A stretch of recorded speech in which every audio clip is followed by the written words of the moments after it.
lovely people, rise up. Pumped to be back with you after a Georgia winter break. And welcome to CNN10, the best 10 minutes in news because of you. It's Motivation Monday, so here's a thought. Life presents choices, then we make decisions. Those decisions influence our destiny. Let's start this week strong, shall we? With some historic news from space. The Odysseus lunar lander, nicknamed Odie, or the IM-1, became the first U.S.-made spacecraft to land on the moon in 50 years. It was a bit of a nail-biter, though, according to the craft's developer, Intuitive Machines, which says engineers had to overcome navigation issues in order to make the landing possible. The spacecraft's position became a concern when flight controllers said they were getting weak signals from the vehicle. After a tense wait, Intuitive Machines eventually confirmed that the lander was upright and able to send data back to mission control.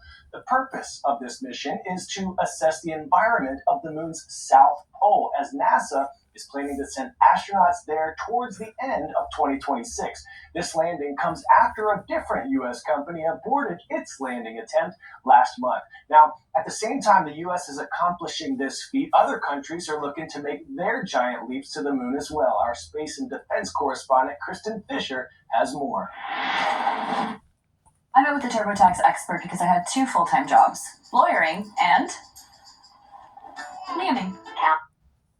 For the first time over 50 years ago. Back then, it was really only the US and Russia that were in the space race. Now, the European Space Agency says there are over 100 lunar missions planned for the moon before 2030, and they're made up of countries and companies all over the world. So why is everyone racing to the moon again? Well, the main reasons are resources, exploration, and politics.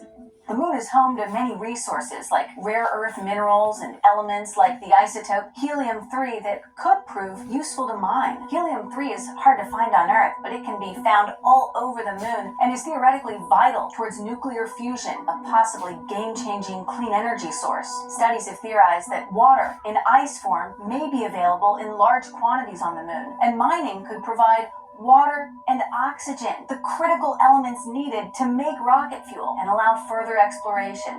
The US, Russia, and China all have plans to establish permanent bases on the moon, offering a jumping-off point to explore Mars and go even deeper into outer space. But how legal is all of this potential activity on the moon? The 1967 United Nations Outer Space Treaty is signed by most countries when it comes to lunar laws, but experts say that it needs some updating. It outlines that the moon should be the province of all mankind and should be used exclusively for peaceful purposes, so military bases, nuclear weapons, and weapons testing are forbidden. The treaty also stresses cooperation, but critics say that it lacks any means of enforcement, which could prove diplomatically dangerous if it's exploited. Now, in recent years, the United States has engaged in a new round of space diplomacy called the Artemis Accords. So far, there are more than 30 signatory nations, but notably, China and Russia have not participated. Many scientists are concerned that mining and development could affect experiments and scientific projects that are already in place. So although there is this renewed rush to get to the moon, the future of diplomacy on the moon is a critical question. Pop quiz hotshot. What was the name of the first modern credit card? The Diners Club, MasterCard, Visa, or American Express?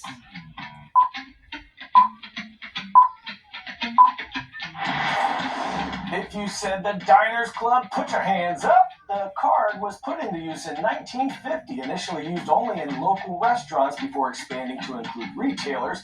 1 year later, the Diners Club had 42,000 members spanning major cities across the U.S. Now, here's a wild statistic for you. The total amount of Americans' credit card debt surged past $1 trillion in 2023. But some economists say it's not necessarily a bad thing, citing that the U.S. job market remains solid and wage growth is beating inflation. Some economists are also saying that Americans are currently better positioned to pay down their debts, and in some cases, they're making enough money to also stash some money away in their savings accounts. Now, having conversations about your money can be tough. Like if a group of friends is headed out, maybe to get a bite to eat, and we just don't have the dough to go, it can be tough to say, I'm on a budget, bruh. Well, a new TikTok trend created by comedian Lucas Battle aims at taking the shame out of being frugal, saving money. He uses a term called loud budgeting, and our Vanessa Yurkevich met with him to learn more. In an online world where opulence is king, this is a joke.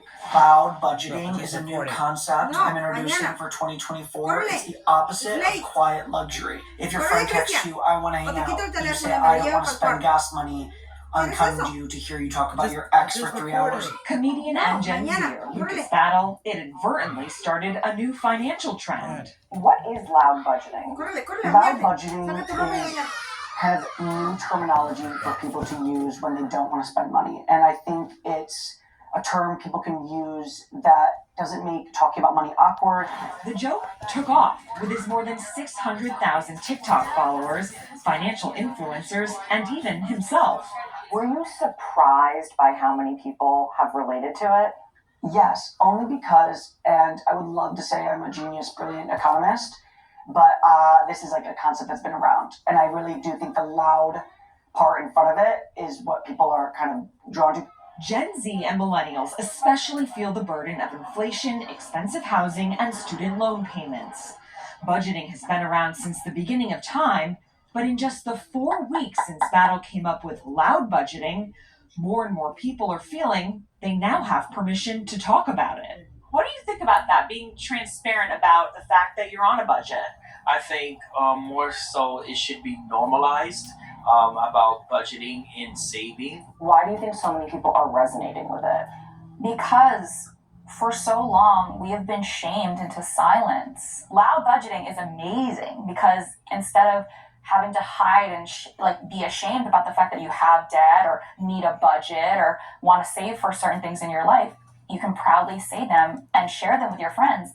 Gen Z and millennials, social media's most active users, were either entering the job market or working when the pandemic hit. Despite having the lowest financial literacy of any generation, recent economic uncertainty has made them the hungriest for information. With the social mediaification of society, keeping up with the Joneses is no longer the Joneses. We're keeping up with the Kardashians. So we're starting to get visualizations of wealth that most regular people will never ever see in their lives. And so if I'm a young person and I'm in an environment where I feel like it's going to be challenging for me to succeed, I want to arm myself with as much information as I possibly can to give myself that leg up.